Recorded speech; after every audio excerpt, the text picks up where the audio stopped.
Hey, this is John in Seattle, and when I'm not telling terrible dad jokes to anyone who will listen, I'm stacking Benjamins.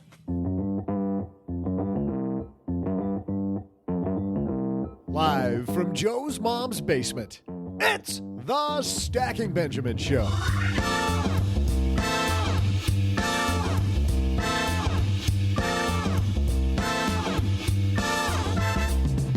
I'm Joe's mom's neighbor, Doug, and welcome, stackers, and just in time. Today is National Napping Day, and you just caught me celebrating. But let's get into this. What happens when you realize your life might not be going the way you thought? What if you found out you've been diagnosed with a terminal disease? Would that change your priorities? Today, we welcome a woman who's been through the gauntlet. The host of the Mom is in Control podcast, Heather Chauvin. Plus, are you thinking about buying gold because of the volatility in the stock market? We'll cover why that might not be a great idea. And of course, you'll get some of my famous sleep-themed trivia. And now, two guys who can really use a nap since they're always grumpy, Joe and O-G.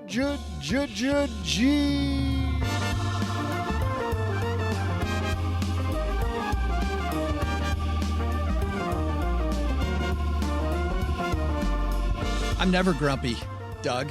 Take that, Doug. But I know a guy across the table from me who's grumpy. Welcome to Wednesday. We just call him Grumpy, like the Seven Dwarfs. Instead of the Seven Dwarfs, we have like the two podcasters, Happy and Grumpy. Across the table from me, the Grumpy of the show, Mr. OG. Why do I have to be grumpy? You don't have to be. I'm not at all grumpy. I used to be. OG, I'm not grumpy at all anymore. You choose to be. You choose your reactions, as Mom says. Remember when she said that last week? I choose happiness. You choose how to react. Like when you didn't get enough macaroni and cheese. Remember that? And you threw that horrible tantrum. Well, you know, Doug doesn't get two scoops and I get one. See, there you go. You choose how you react, my friend. Yes. It's got to be fair. I wonder if there were a masterclass on that. Big thanks to mac and cheese. There is. on the helpings. Thomas Keller teaches you how to make mac and cheese out of your mind. Just or Gordon Ramsay or somebody does. Deliciousness. Thanks to Masterclass for supporting Stacking Benjamins.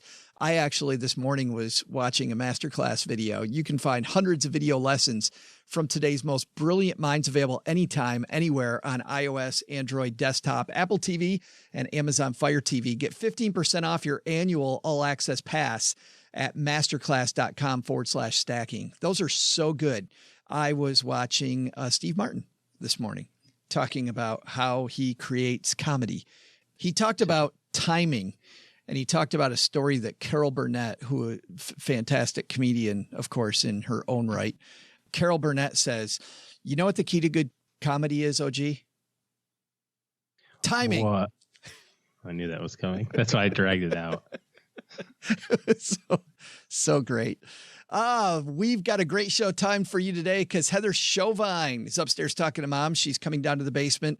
This woman, stage 4 cancer, and not unbelievably, it changed her worldview and the whole hustle and grind thing. She's not a fan, OG. Not a big fan. She's much more about alignment. Today, we're going to talk about aligning your money, your goals, your priorities with Heather. But first, we got some great headlines, so let's move. Hello, darlings. And now, it's time for your favorite part of the show, our Stacking Benjamins headlines. Our first headline comes to us from Investment News. I don't know if you've seen this the last few weeks, OG. There was some volatility in this market. I don't know if you saw that. Nope, didn't pay attention. Why? What happened? Don't run to gold and other advice for pandemic volatility. This was written by Emil Halaz. As U.S. investors panicked amid global reports of a wider outbreak of the coronavirus, financial advisors urged their clients to avoid reacting negatively to the market dip. You should react positively to it. Hooray! It drives me crazy. More new cases of infection reported outside China, included some in the U.S. Center for Disease Control Prevention warned the public to prepare for a widespread contagion within the U.S. Market tumbled, as we all know. Advisor Paul Schatz, president of Heritage Capital, said he has tried to prepare clients for months for volatility. Because of that, heard from only a few people after the market drop. But for anyone thinking rebalancing, Mr. Schatz had one piece of advice. If you weren't smart enough to take defensive measures before this, don't react. Certainly don't run to gold right now. He said people are going to look for safe havens.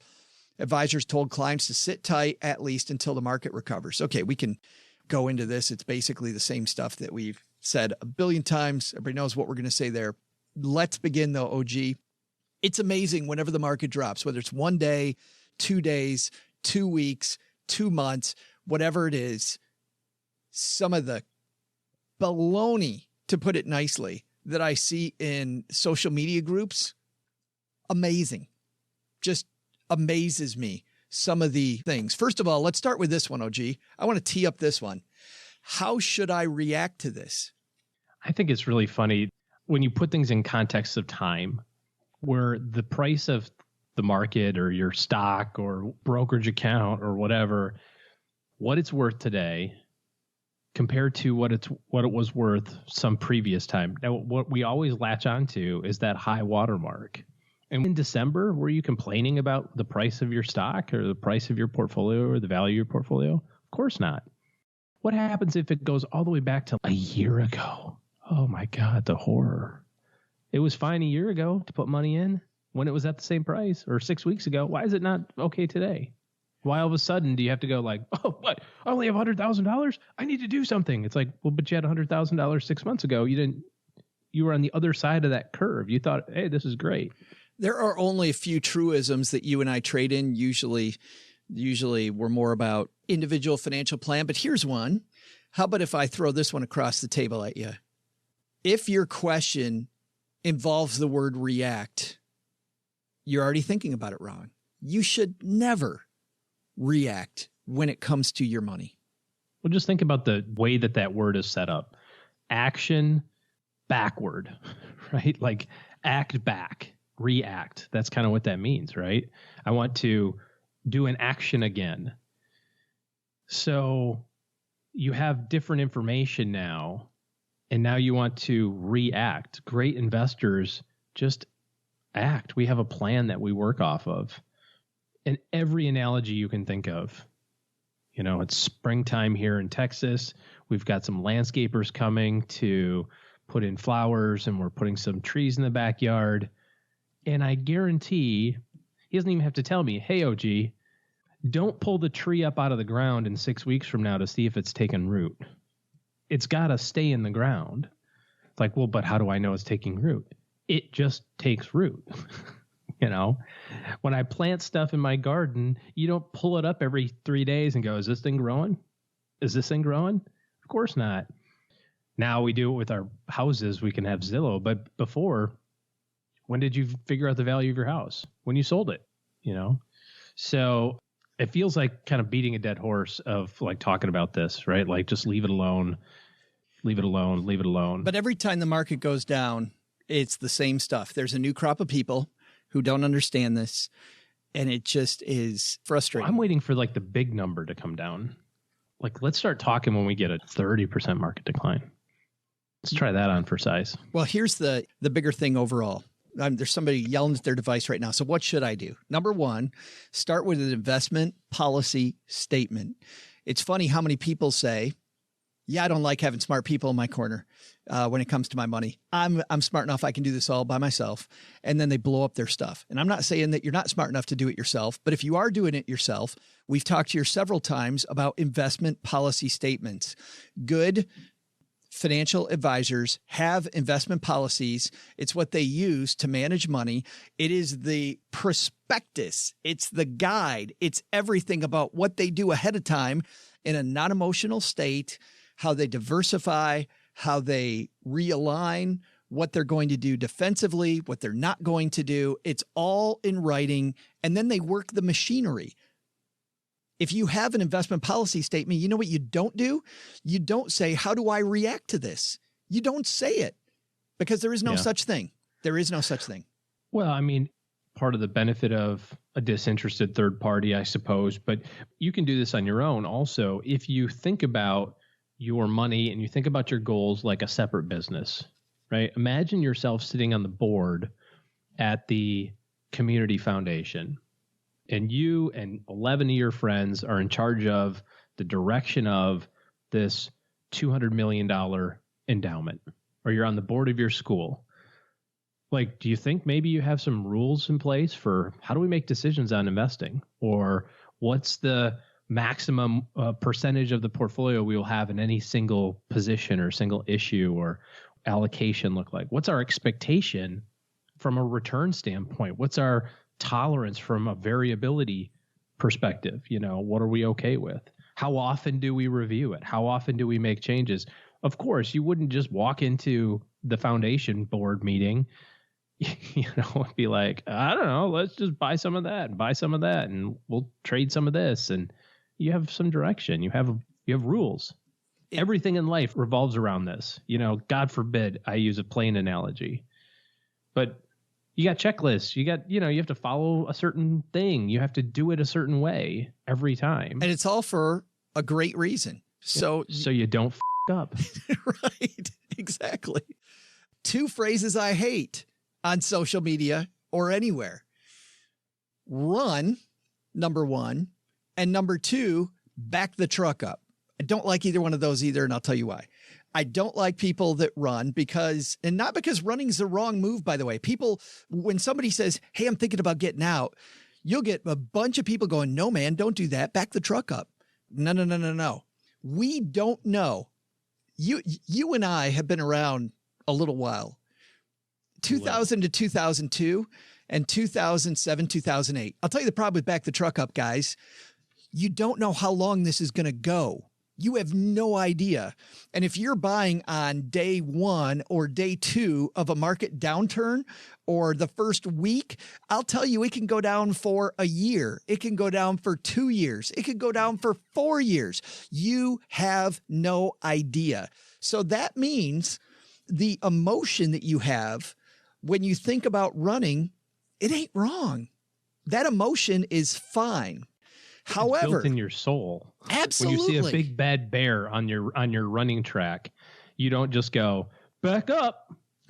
Beep, beep, beep. I'm going to run right toward him. No, instinctively you go, oh, I got to go the other way. This is why you just stick with the plan. You don't back the truck up and buy more on day 2. You also don't run. Now run, I think I explained why you don't back the truck up. But run is another emotion that you have to, it's okay to feel it. It's bad to act on it because your ability to be right twice is damn near 0.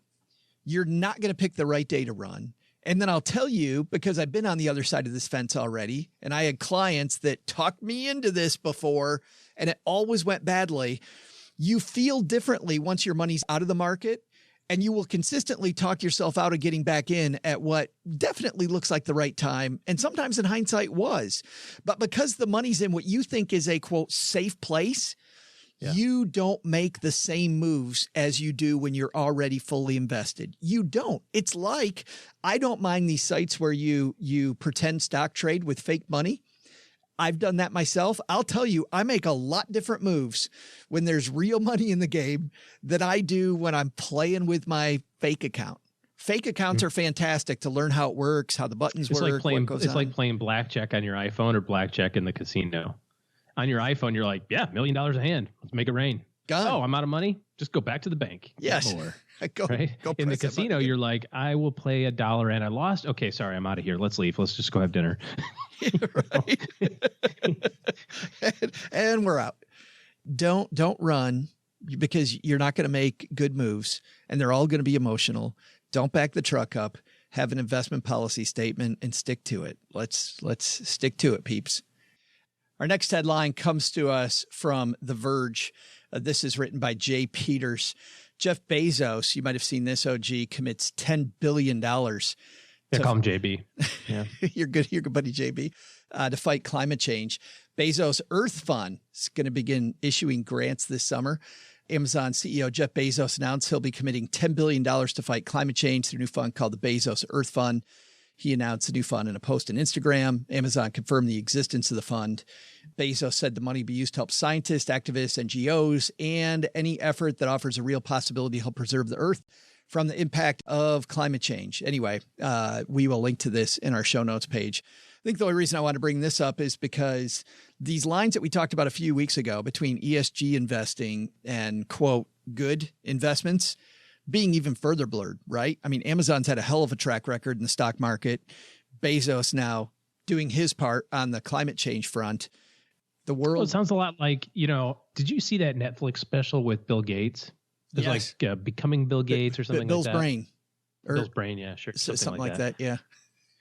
If only there Something were about Bill Gates. If only there were a and device money. where we could look that up. That would be very helpful. Just type in Bill Gates and money. I did. Netflix and you'll Episode find it. 1 I watched, and I need to get back to it because I found it incredibly fascinating. I wonder if this is what Bezos will be doing as well. Spending time thinking about it from the perspective of innovation and thinking about solving problems, as opposed to, we see a lot of stuff, and I think we all get a little cynical, and it's like, I'm going to, throw $10 at insert charity here. And, you look up the charity and 92% of it goes to the Administrative operation of the charity. The administrators or whatever. And you just kind of go, what kind of difference is this really doing? I think Bill Gates' approach was, we're going to take one thing and then we're just going to just keep on putting our thumb on that until we figure out something that works. And since he has a ton of money, he can devote a lot of resources to it to approach it from the innovation standpoint. The part that I watched was something about toilets or something. Yeah. He took that water that had been feces and drank it. Yeah, that's the thing. Whew, hope we got his shots. But the idea was, hey, yeah, why don't we just give everybody toilets? It's like, well, we can't, because that requires infrastructure and it requires sewage treatment plants and it requires, huge capital intensive projects. And P.S. it takes 30 years to do. He's like, I want to solve this now. And so he kept on whittling it down to, something like, here's a device that can literally fund itself, right? It composts the waste. It takes the drinking water back out of it and purifies it. So it's kind of refreshing itself. It destroys the waste in a tolerable format. I don't remember all the details. That's the stuff that I get kind of excited about, is using the resources that you have. In Bill Gates's case, is around, his ability to kind of think in terms of innovation. And he's got Yeah. MIT published a thing just a couple of weeks ago about 9 megatrends that we'll see in 2030. So just projecting 10 years away. And it's interesting, the professors at MIT talking about not just climate change, OG, but about how companies increasingly taking the lead. And so this idea of investing in things where profit meets a challenge that people are facing, whether it's in transportation, it's in climate change. They talk about the problem that, came up at the end of The Big Short, where we're going to increasingly have problems with drinking water, where there's companies specifically going, I think we can solve this problem and we can do it for a profit. That's what excites me. Anytime that you can use intellectual capital and actual capital in a good way together, I don't think anybody would be upset if we figured out how to just take something that's already kind of out there. If we figured out how to very cheaply power our homes using solar, and somebody made some money doing it. Oh, I draw the line there. I don't. That's well, easy, buddy. I like my gas Tesla lamps. Or something. What's that? Right? Yeah, my gas lamps. As long as it's coal powered, where you have to shovel the coal into it, and you light the kerosene, and there's that big black smoke that comes out of it. If I could do that in my house, well, you do. You have that big ring of fire out in the backyard that you light every day. I like the smell with the star inside of it. It's really weird. I don't know what any of that means. You guys all dress up in your bathrobes and go outside. It's so. I think you've been watching too much Sabrina on Netflix, but anyway. Sabrina, exactly. I think you have. I probably look out the window and that's what I see. Hey, use your money for good, people. I think the lesson there, that's number one, use your money for good. Number two is run. And hide. No. Oh. Run. Duck and cover. No. Back up the truck. No. Investment policy statement.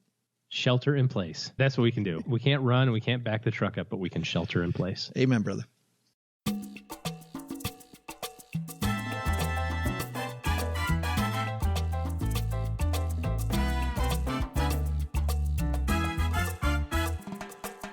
Heather Chauvin not only has a fantastic podcast called Mom is in Control, she also has a fantastic community. She just put on an event here in Detroit where women from around the world joined her to talk about empowerment and realignment.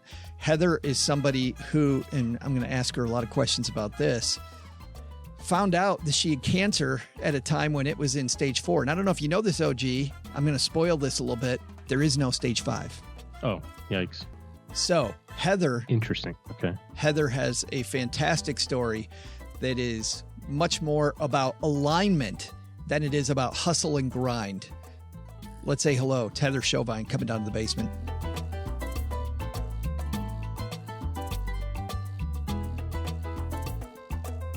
And here she is. Heather Chauvin is here. How are you? Hello, I'm so excited. This is fun. I'm super excited that I got to meet you because you have one heck of a story. I do. I'm excited to share it. I just rolled up to your house and was like, am I here? Is this where I'm going? What's happening? You kind of hear that you're coming to a dude's mom's basement. It sounds kind of a little creepy, but then you get here. It was legit. It's not bad, but we are. People sometimes wonder if the basement's real. We're in the basement. Mm-hmm. And this is a rickety card table. Yep, this is true. No, we don't lie, people. We do not lie. I want to ask you about a date. I have no idea where I was this date, but you know exactly where you were. December 13th, 2013. Mm-hmm. Start us there. Okay. So it was actually December 21st. Oh. And I was like, what did he hear about on the 13th? Maybe. I don't know. But December 21st, 2013 was the day, I wouldn't say my life changed, but when everything really opened up for me. That was the day I was diagnosed with cancer, which was the creepy thing is I knew it. I knew I was sick. You were too busy. Yeah, I bought into this not cultural expectation, but cultural conversation that women have and men, right? Humans, that if we are not busy, overwhelmed, chronically fatigued, we're not successful, we're not doing it right. And so I bought right into that. And I knew something was off. Like, we get those aches and pains and scratches and like, this doesn't feel right. And what do you say to yourself? I'm fine, I'm fine, I'm fine. And I did that for a very long time until it blew up in my face. When did you finally go see a doctor? Was it that day? I actually went probably about a few days before. My abdomen was swollen. And I saw that. Yes. By the way, there's a TEDx video on your site that we'll link to, and we're actually going to play a clip from later. But it looks like, and you joke about in your TEDx talk, that it looks like you're pregnant. Yeah. And you're not pregnant. No. Even looking back at that photo, I cannot believe how much denial I was in, but my abdomen was swollen and then it started to grow really rapidly. So when I first went in, I went to a local clinic because I'm like, if there's anybody waiting, I'm not going in. This needs to be quick. This needs to be in, out. Like, I don't have time for this. So my abdomen was swollen. I thought, oh, geez, I'm one of those people. I have a gluten allergy or something. I'm like, dang, oh my gosh, I'm becoming that person. And I went in and they're like, what's wrong? I'm like, I don't know. I'm just swollen. And she was pressing on me. She's like, does it hurt? But their face was like, if this gets worse, you need to go to the emergency room. Oh. And I thought, okay, whatever. Like, you don't know what's wrong with me either. Here we go. The pain got worse. I started having night sweats. I was losing more weight. My abdomen kept swelling. And my husband said to me, this is awful. My husband was like, you need to go to the emergency room. So I was like, okay, fine.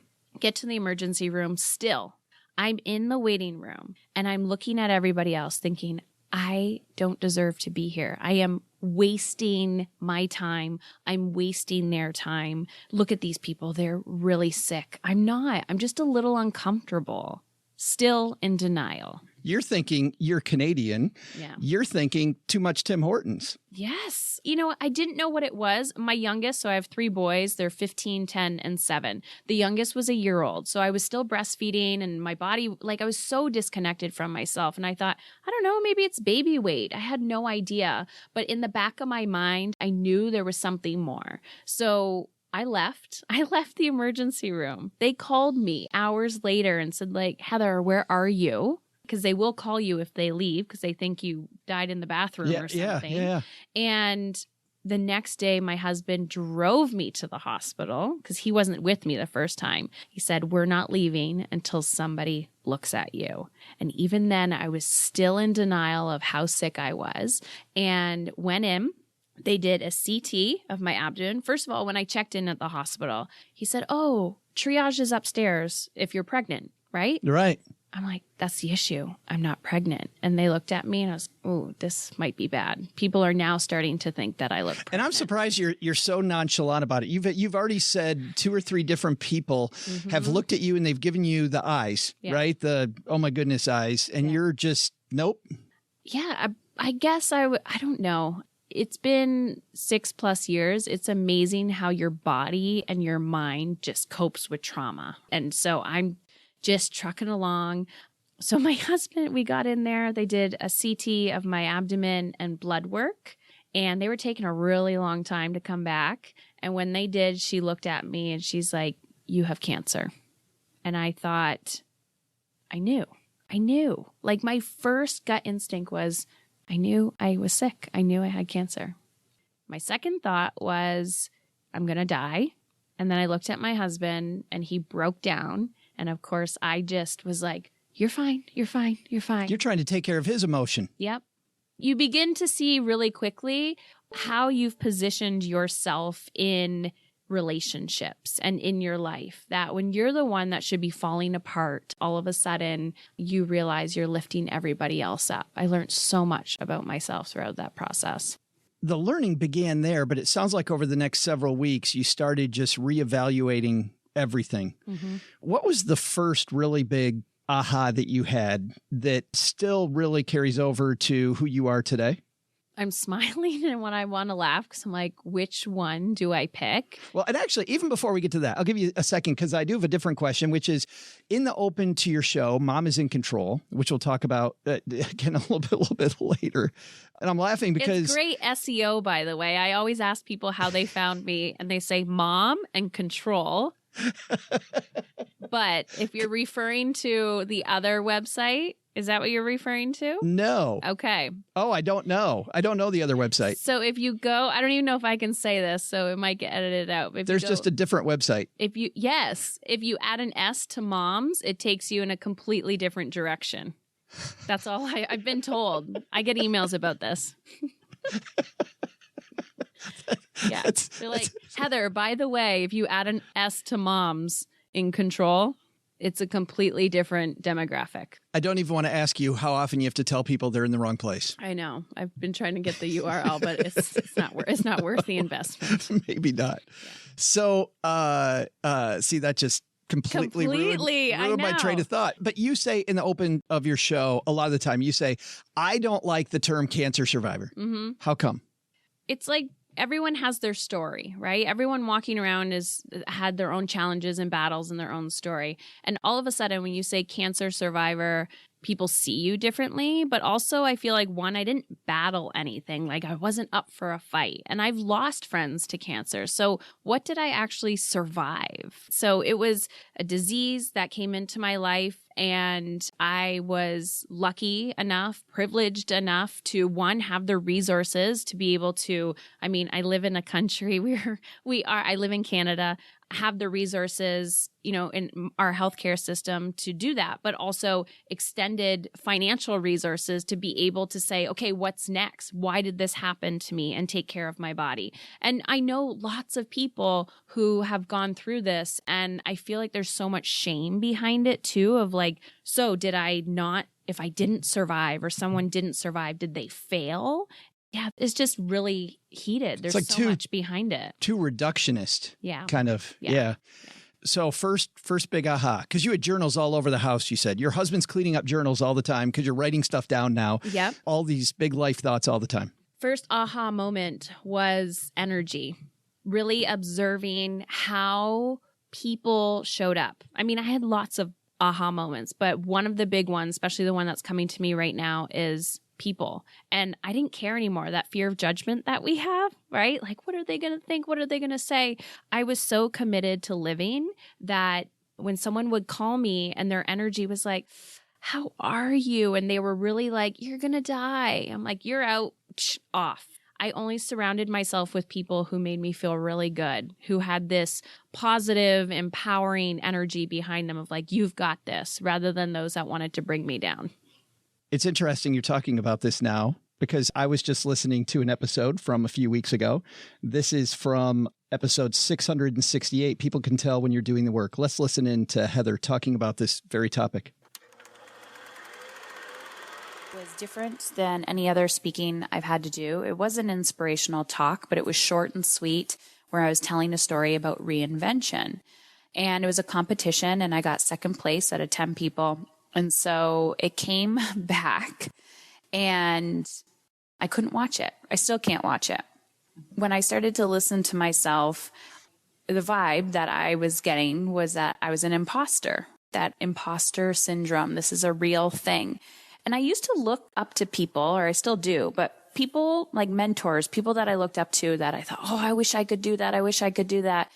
And got into closer circles with these people, realizing that they feel like an imposter all the time. They don't feel good enough or they don't feel ready, but they do it anyways. And so this is why I love having the right community around you, holding myself accountable to honest people. Because when you're surrounding yourself with honest people, they give you honest feedback. And these are people that you respect their feedback. So you know that they're not going to steer you in the wrong direction and that they're not a people pleaser. So they're not be like, oh my gosh, honey, it looks so great. I'm so proud of you. No, they're like, that sucked or that was awesome. Do you know Gordon Ramsay? Yes. I love when I know somebody's in my corner. I love having Gordon Ramsay type people behind me. As long as I know that their suggestion is full of love, that, listen, Joe, you just laid an egg back there. Like that was the worst thing you could have ever done. That joke was not funny. You shouldn't ever tell that again in a room. Like, well, that's surrounding yourself with those honest people, you need them, especially when you are an individual who is chronically working on yourself to up level, or you have goals and dreams and you want to go for it. It gets really uncomfortable and scary. And to have the people that are solid around you, like, you got this, you're headed in the right direction, or you are not headed in the right direction. Like, what did you do? You need those people because they need to be able to hold the belief for you when you don't hold it yourself. It's funny. One of the first things you do then is you start evaluating your relationships and which relationships really are meaningful and uplifting and which ones are tearing you down. Did you have discussions with people about that? Or did people kind of, you ghosted them a little bit and just kind of let some people go? Well, the interesting part was I realized how much I was holding for other people. Too often, I was the person that everyone would text and that, I'm having a bad day. My background is, I used to be a social worker. My background is in psychology and therapy. So I'm the friend that everybody used to go to. And I loved it, right? I love analyzing human behavior. But when you're the person that is sick and needs healing and help, all of a sudden these people are like, oh, you can't be this person for me anymore. And sometimes they don't know how to be that person for you. So I realized a lot of my relationships were one-sided, that I was giving, but they weren't able to reciprocate. And so it wasn't so much that I ghosted them. It was that I just changed and therefore our relationship changed. I didn't even have to ghost them because they were like, I can't get that from you. Now I'm going to go do it to someone else. You mentioned in a recent episode that there's some people who you've known for a long time who said that they've told you that you've changed now since cancer. Like the last 6 years, you are a different person. There's a different spirit coming. And I think you even said in hindsight, like my spirit before was kind of shitty. Yeah. First of all, when someone says that, I get a little nervous at first, and I'm like, what was I before? Like, how did I show up before? Right? Because like you can really see me. It's kind of terrifying sometimes. But we see people and they're changing and evolving, and we're like, wow, we're noticing this. So, of course, my first reaction is not, I'm like, oh, what do you see? What did you see before? But it's refreshing when people are like, I can see the work that you're doing. I can see the change. But I'm a completely different person now than I was 6 years ago. Now I kind of, in certain areas of my life, I feel like a lone wolf because I am just so determined. My I don't want to say mantra, but my theme for 2020 is how good can it get? I'm always like good feelings first and then everything else in there. What I call energetic time management, but what I need to do to feel amazing in my body, amazing in my mind, amazing in my life and my relationships, my money, my time, my energy, all of that goes on my calendar first, and then work goes on top of that. It's not this, it's counterculture to how we live in society. And so because I do that, I show up differently. And people are like, wow, your energy has changed. I'm like, yeah, because I'm not dying anymore.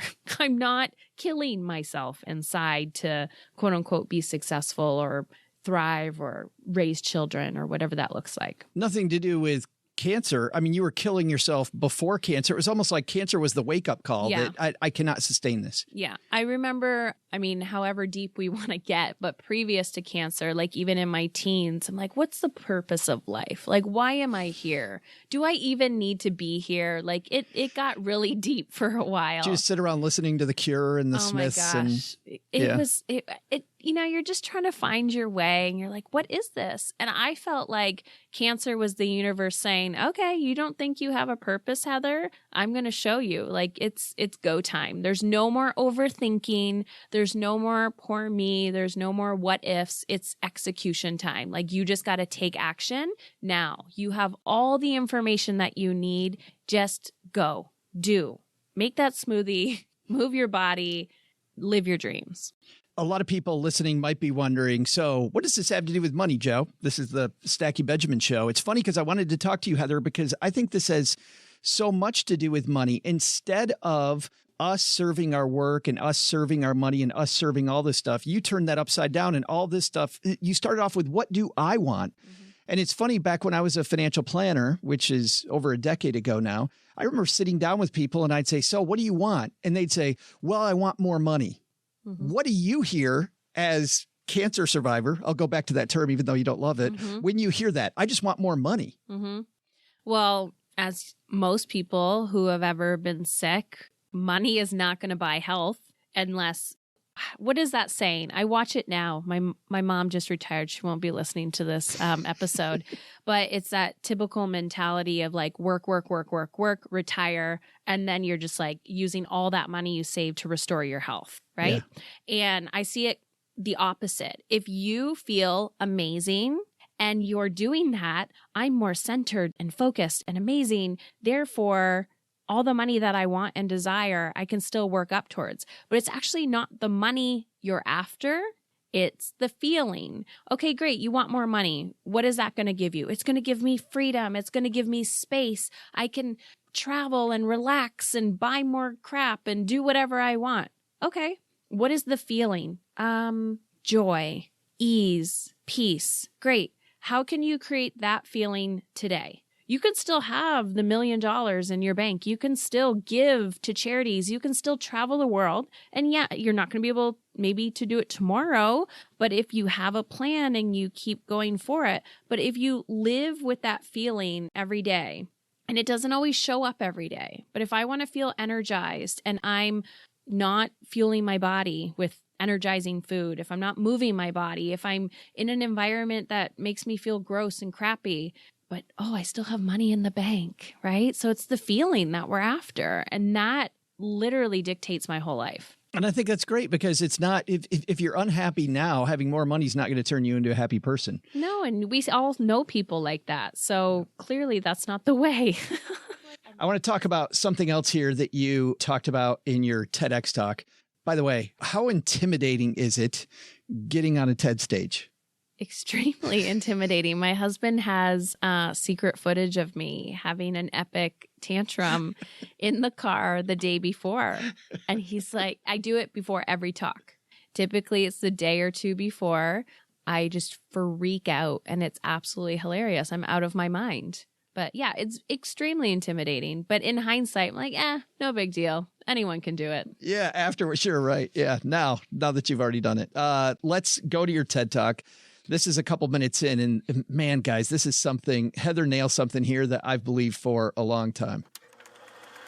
We need to talk about balance. So thank you, Tina. We need to talk about balance because this is this notion that there is such thing, and it is BS, because balance equals perfection, and perfection is messy, and life is messy. So it's almost like this construct from the ego going like this possible standard, and then you start to get this limiting belief inside of you of like, I am not enough. And then you walk out into your life, I am not enough, because I'm trying to get to this place of perfection. And I hear it from women all the time. I want balance. And I'm like, it doesn't exist. But there is something else you do want. All dreams can come true if we have the courage to pursue them, Walt Disney. But we have to be courageous enough to go after our dreams, to go after our desires, to ask ourselves, what is that little ache inside of me? What is that little voice that's constantly there trying to get my attention? There's no great place to stop that clip because you're on a tear here, and it's awesome. This is torture listening to myself, by the way. You've said that on episodes too. Oh my Just God. painful. Did you see recently on that note, Adam Driver, when he was being interviewed, actually got up from the interview and walked out because he didn't want to hear himself. Really? He just got up and walked out. So thank you for staying with me. Yeah, but it's sitting with that discomfort. I think that's a muscle that I've definitely been able to develop. But kind of piggybacking off of that, perfectionism is a disease. It's like an epidemic. And outside of perfectionism is this messy imperfection and vulnerability and making mistakes and failing and getting back up. And I've just sat with my discomfort again and again and again, like, oh, I got to submit that. It's not perfect. What is perfect? I don't know. So I'm going to hold off. Nope. I'm just going to hit send and let it go and sit with my crap. It's being happy with continuous improvement. Yeah. I've always thought balance is just baloney. I remember thinking that, and that's not the word you used, but and I like your word better, but I've always looked at people that I admired and people that I had a lot of respect for, and none of them had their balance, not one of them. And then I heard this great phrase, don't know who said it. They said, it's the cracked ones who let in the light for the rest of us.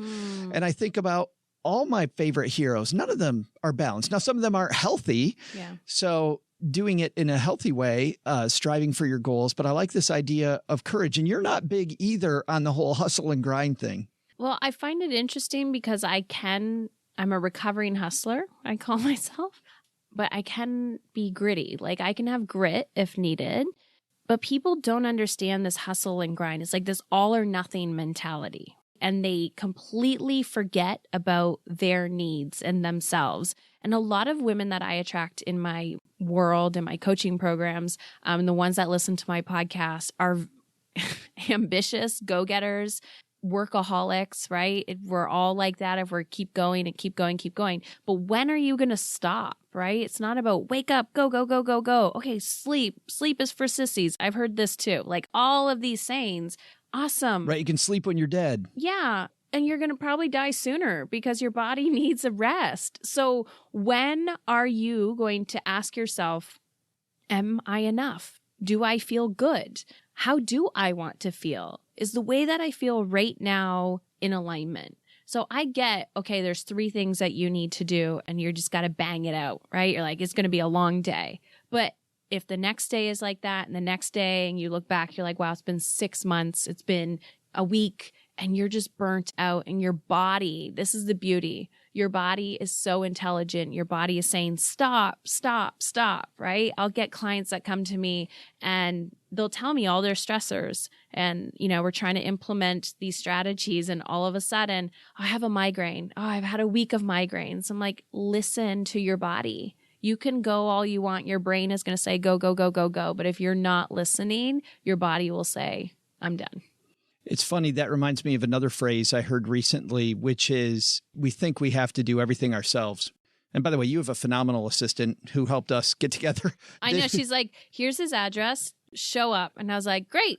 I brought one of the kids with me. Get in the car. I'm like, okay, I think I'm going to someone's house. This is amazing. I'm going to some dude's mom's house. Yeah. It's going to be great. This was legit. Yeah. Be fantastic. Yeah. But there's this great phrase, which is who, not how, which is ask who should do it instead of how I get it done. I feel like too often we are such grinders. We're like, I'll do that. I'll do everything instead of who should do that, which is where the headache, I think, kind of comes from. I love this idea of alignment because I feel like, Heather, if you're more aligned, then you're asking that type of question. Should I be doing this in the first place? Is this something I really, really need to pursue? Do I need to take every apple off this tree? Yeah. I definitely think there's levels to go through. And when I started delegating and quote unquote asking for help, which, you have a plate and you just put more and more. It's like you're going to a buffet. You're just putting more and more onto this plate. But I'm like, oh my gosh, I should only be eating 10% of this anyways. Why am I putting everyone else's crap on my plate too?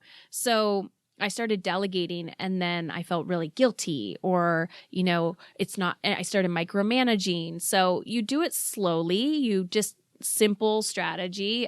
Recently I said to my husband, I don't ever want to do dishes again. I don't want to do laundry. That's why you had kids. We have 3 children. They're 15, 10, and 7. And people joke, but there's actually this woman I found online. I saw one of her Facebook ads and I don't even know her business, but she's getting like a plug here. And I think it was called the Freedom Mom. She said, I have 9 children and I never do dishes. Because what is the cultural expectation? You must be so busy. No, they're self-sustaining. There's so many of them. They can help each other. It's not me helping all of them. We're doing this together. And so it's taken a while to rewire my brain, whether it's in my business or at home. But now I see myself as a leader and a coach. How can I empower you, help you, coach you, teach you to tie your own shoes? I don't have to do it for you. And the contrast of that is my children are wildly independent because they're like, I'm hungry, I'm getting a snack. I don't know, I want something, I'm going to make it happen or I'm going to ask for it. How my children pitch me and sell me on like certain things. I'm like, how are you going to make that happen? He's like, well, I have the plan right here. I'm like, damn it. So delegation is huge. But here's the thing. When you start delegating all these things, you got to sit with yourself and you're like, who am I if I'm not busy? Who am I if I'm not overwhelmed? Who am I if I'm not sick all the time? Ooh, then you got to figure that question out. But I think it's a journey. I mean, even sitting here just listening to you, I feel like it's a journey, and I think we should start now. Yeah. Heather, thanks a ton for hanging out with us. I'd be remiss if I didn't ask you more about what's coming up on the podcast. What do you have in the hopper? I'm writing a book. The book will be out in January. Awesome. So it's kind of piggybacking off of the TEDx talk, Dying to be a Good Mother. Super excited about that. Delegating so much.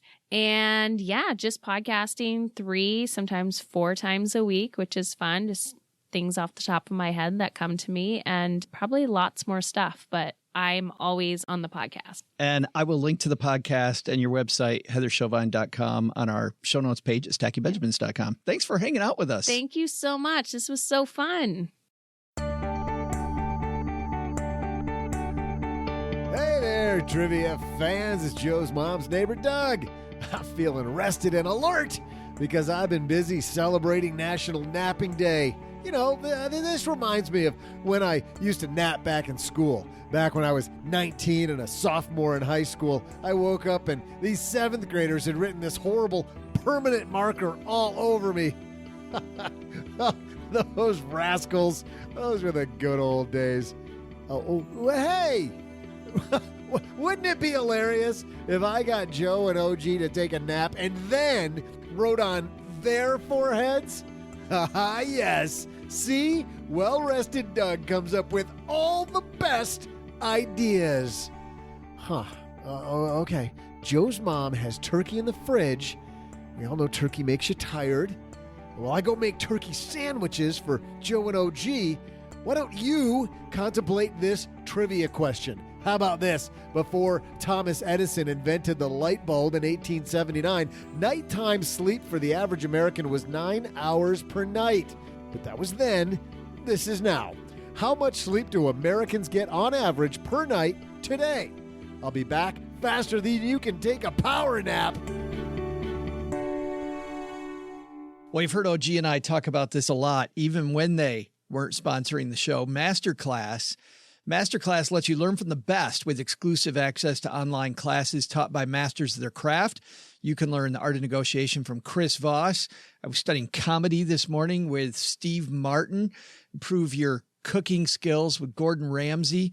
Learn about scientific thinking, communication from Neil deGrasse Tyson. Over 75 exclusive classes taught by masters that you know and love. Masterclass is an app that you can get in your phone, your web, or Apple TV that offers classes on a wide variety of topics, all taught by world-class masters at the top of their fields. Here's what I like about it, OG.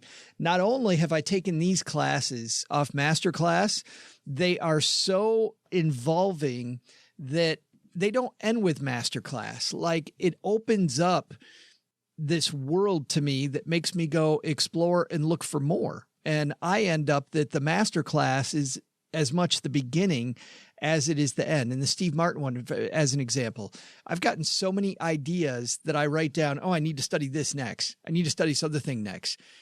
I think it's one of those things. Who is the poet that said, the more you know, the less you know, right?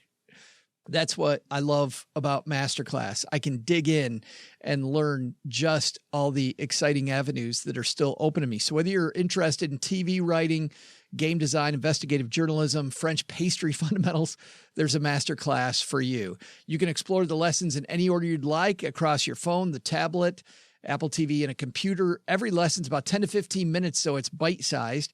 I did 2 different ones this morning. What's also cool, by the way, is there's downloadable guides that come with the Masterclass so that you can spend time on the areas that you really need to dig more into. The all-access pass, it's $180 a year. Single classes are $90. I highly recommend that you check it out. Get unlimited access to every masterclass, and as a stacker, you'll get 15% off the annual all-access pass. Go to masterclass.com/stacking. That's masterclass.com/stacking for 15% off Masterclass.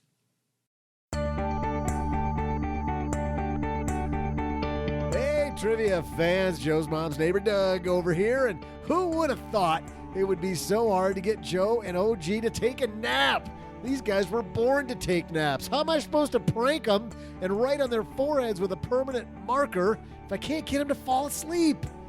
Joe's so busy talking and talking about these master classes that he hasn't even noticed the sandwich right next to him. It's a sandwich. Who can resist a sandwich? Okay, time for the backup plan. While I work that out, let's see if you got today's trivia right. Question was this: before Thomas Edison invented the light bulb in 1879, yada, yada, yada, nighttime sleep for the average American was 9 hours a night. How much sleep do Americans get on average per night today? Health experts recommend at least 7 hours of sleep a night, but Americans are averaging just 6.8. Based on those averages, I should easily be able to put these guys down for a few extra Z's. Back to the drawing board. See ya. Big thanks to Heather for stopping by. I think it's so true, OG. See, some of these people that say grind, right? And I can sleep when I'm dead. And Heather's somebody that almost was dead. And if you don't pay attention to your health, and if you don't manage your well-being, man, that's going to come back to bite you. And then you end up doing so much less. I'm reminded of the phrase, everybody should meditate 30 minutes a day. Unless you're super busy, then 2 hours a day. Just to get rid of that. You know, one of the things that I started doing is just making sure that I get outside and do some walking, 30 minutes. Just having that time where you're just kind of detached from stuff gives you the recharge that you need. You know, so going full throttle on everything kind of backfires sometimes. One of my favorite books is a book called The Power of Full Engagement, which is by Jim Loehr and Tony Schwartz. two fantastic authors. And what they say is you should think about yourself, OG, like a professional athlete. You know, professional athletes know there are times when they have to be on and times when they don't have to be on. And when they don't have to be on, that's when they're doing the heavy lifting, right? They're doing the very serious work. And then before the match or the race or whatever the event is, whatever their sport is that they play, they have a ritual to make sure that they get to peak energy level when they're there. And Lair and Schwartz say, athletes do that. Why don't business people do that, right? Before a big meeting, why don't you batch your big meetings so that they're at a certain time and then organize your diet and your training schedule around that so that you're able to manage your energy better. I found that so empowering, and Heather's message dovetails right into that. Just fantastic. Hey, let's throw out the Haven Lifeline and tackle some of life's most important questions. Our friends at Haven Life Insurance Agency, OG, they put what you value first. Taking a nap in the middle of the day. You know how you take a nap in the middle of the day? You have 3 martinis at lunch. Is that how you do it? Is that how it works? That makes the afternoon go fantastically horrible. I found the older I get, by the way, while the idea of day drinking always sounds good, the once a year that I will partake in that, the more I realize what a flippin' mistake that is. It is your loved ones in time. And I'm sure applying for life insurance after the 3 martinis, not a great idea, but they made buying quality term life insurance actually simple over at Haven Life, so you can spend more time doing those things that you love with people you love. Head to StackyBenjamins.com/Haven Life now for a free quote.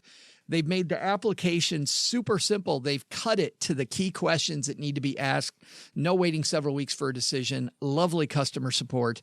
StackyBenjamins.com/Haven Life.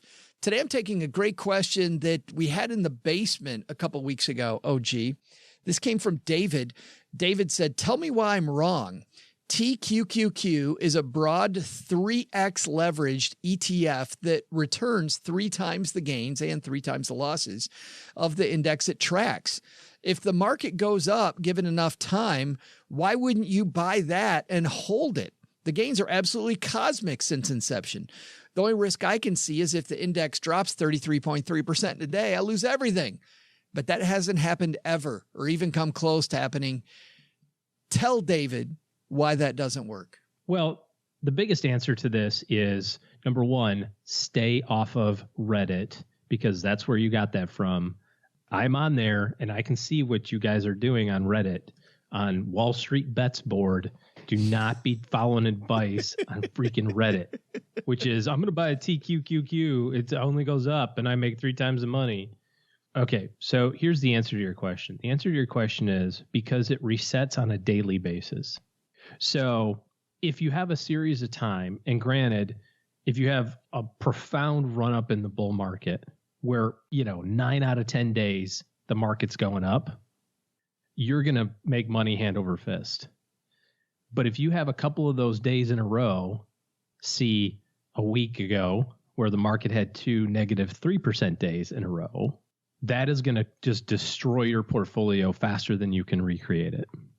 So if you had the opportunity to invest in it and it reset annually or reset every decade and you got 3 times the return, well, of course, that makes sense, right? You can look at it and say, well, I can buy it on January 1, 2010, sell it on December 31, 2019. I get 3x the return. That's fantastic. But because of the daily resets, the factor associated with, well, I got to wait for it to go down 33% and then I lose all my money, it can happen faster than that. Does that mean, OG, that practically, not exactly, I'm sure, but practically what we end up with TQQQ is 3 times the volatility, but very similar returns over longer periods of time? I think that's above my pay grade. I haven't really researched it enough to know the answer to that. But, well, here's what I can tell you. Most people who invest in leverage funds lose money. They're not actually, and this is a mistake that, by the way, I made thinking about it, and luckily I researched this before I got into them, because when they first came out, David, I wondered the same thing. I'm like, dude, here's the easy way to make a ton of money. Not the case. These products, OG, are not made for the average investor. They're made for institutional investors, big-time day traders who want to get out at the end of every day. They're made for those type of people. Yeah, they're daily funds. These are short-term trade funds. You buy them at 10 in the morning, you sell it at 3 o'clock in the afternoon. In fact, when they first came out, there was one of the things that was kind of disclosed at the beginning of it was never hold a leverage fund overnight because of the fact that it can gap down in the morning and now you're 3x down on your open right away. You know, it can get pretty bad. Thanks, David, for that question that happened in the basement. But if you want to ask us directly, head to stackingbenjamins.com/voicemail.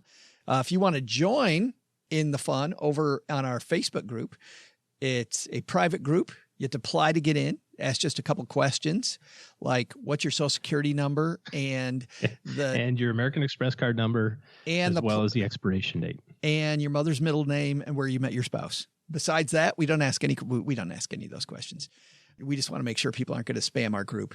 Head to stackingbenjamins.com/basement, and that's the quick way to get there instead of a long URL. That's going to do it for today. Hey, big thanks to everybody for hanging out with us. Thanks to people who have left us a review wherever they listen to the show. This is 5 stars from Crushing It in Esco. Listen if you must, the header says. The show is the right amount of finance and the right amount of stop being stupid with your money. I found myself laughing out loud on the commute to work or while walking the dog. Coincidentally enough, these are the only 2 times you're authorized to listen to these guys. I do say that a lot, don't I? If you're walking the dog or on your commute. Yeah, I didn't think about that, Esco. You'll hear the same story again and again where they tell you to diversify your money, set it and forget it. We're our own worst enemies. Thanks for nothing, guys. Semper Fi. Thanks for that. Crushing It in Esco. Mom's got that one on the fridge today. She's very proud, OG. Very proud. Well, I'm from a Marine, so it makes it even better. Last on this show, if you're looking for better financial help in your corner and you want someone to, as our friend Roger Whitney says, walk life with you and your money, head to stackingbenjamins.com/OG. I was just listening to Roger, so we're kind of noodle all these things that Roger says, like the word noodle. I don't know why we're talking about Roger, especially since some people listening to the show have no idea. Roger's been a frequent flyer here, though. Good guy, that Mr. Whitney, the retirement answer man. Anyway, stackingbenjamins.com/OG for more. What kind of ad is this anyway? I got no idea. What's happening? We calling Roger or who we calling? I just want to be sure. Calling Ghostbusters. I don't know. Hey, that's going to do it for today. Doug, take it from here, man. What should we have learned today? Well, Joe, I'm well rested. I'm sharp. Even though I was napping, I paid attention to all of it, so I'll tell everybody what they should have learned. First, take a lesson from Heather Chauvin. When so many people talk about hustle, maybe it's time to slow down to understand what energizes you so you can be a better you. Second, take a lesson from Jeff Bezos. We can all earmark money that we make to causes we care about. You don't have to wait until you've made it to start giving to charitable causes, and it's easier than ever to invest in projects you believe in. But the big takeaway? Don't fall asleep in front of Joe's mom. I worked up such a sweat with my new plan to get Joe and OG to take a nap. I fell asleep and took a second nap in Joe's mom's rocking chair. That woman wrote all over me with permanent marker. You do not want to know what she wrote either. You just look away. Okay, I admit some of it was kind of funny. But kind of gross. I mean, who tells jokes about horses in bars anymore? Special thanks to Heather Chauvin for stopping by the basement. You can learn more by heading over to heatherchauvin.com or check out her podcast, Mom is in Control. Oh, yes, she is. This show is created by Joe Saul-Sehy, produced by Taylor Stevens, and engineered by the amazing Steve Stewart. Online, visit us on Twitter at SBenjaminsCast or on our Facebook page. I'm Joe's mom's neighbor, Doug, and I swear the worst part about coming over to Joe's mom's house is having to put on pants. SB Podcasts may receive payment on the show from sponsors and guests in the form of books, giveaway items, discounts, or other remunerations. That's a big word. There's no way you take advice from these dorks, but like Joe's mom always says, don't take advice from people you don't know. This show is for entertainment purposes only, and before making any financial decisions, consult with a real financial advisor.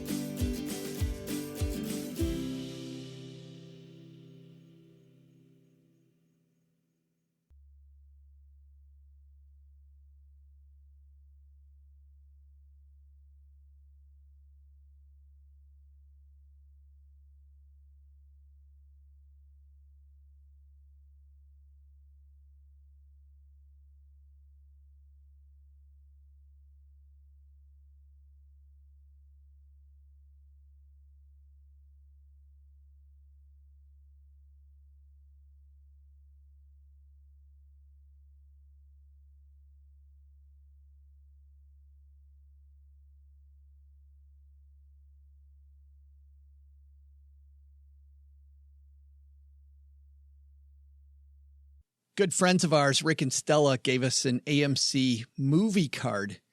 So we took advantage of that yesterday. Cheryl and I went to see this film that's been out for a few weeks, but that we hadn't seen. This one is called Call of the Wild.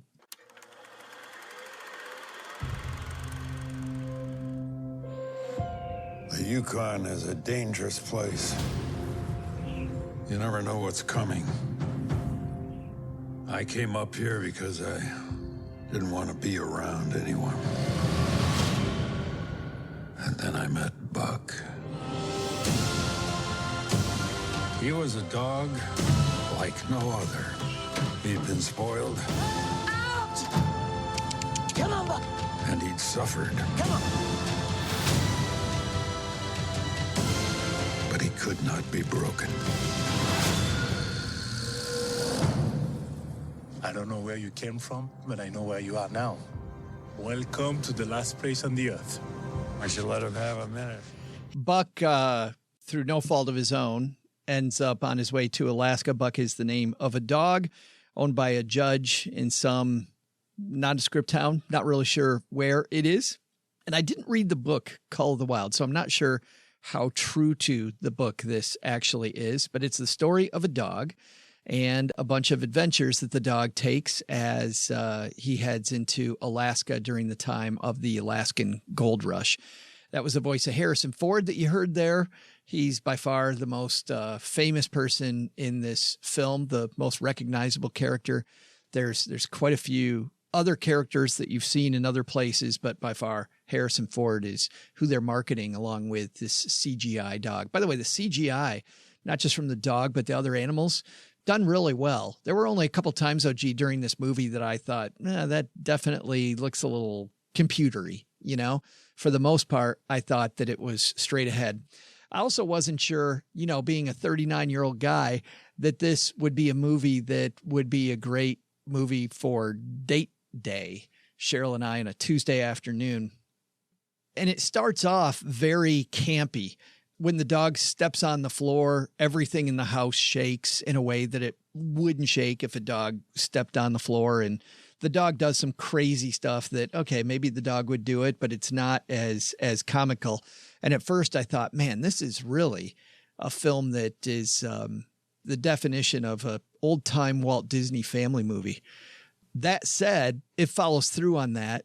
There is a graphic scene, a very sad scene at the end that young kids might not like, but OG, this is a great family movie. I mean, I can see why afterwards I looked at the Rotten Tomato score. I think it's 94, 95% of people that went to see it like it. Even critics gave it a right tomato. And for a movie that is this campy and this family-ish, I guess I wouldn't have expected it to get such strong reviews. I would tell you, if you're having movie rental night at the house, Call of the Wild. If it's just you and a date, or you and the kids, is a great film to watch. Okay, I'll put it on the list. We're always looking for stuff like that that's easy to digest. I actually think this is one of the So few. it's that or like Expendables 3. I mean, that's kind of where we're at these days. I think this is one of those movies that you'll actually will go see it. I think you actually will see this movie with the kids. Okay. It's yeah. I know the OG kids and they would like this movie. All right.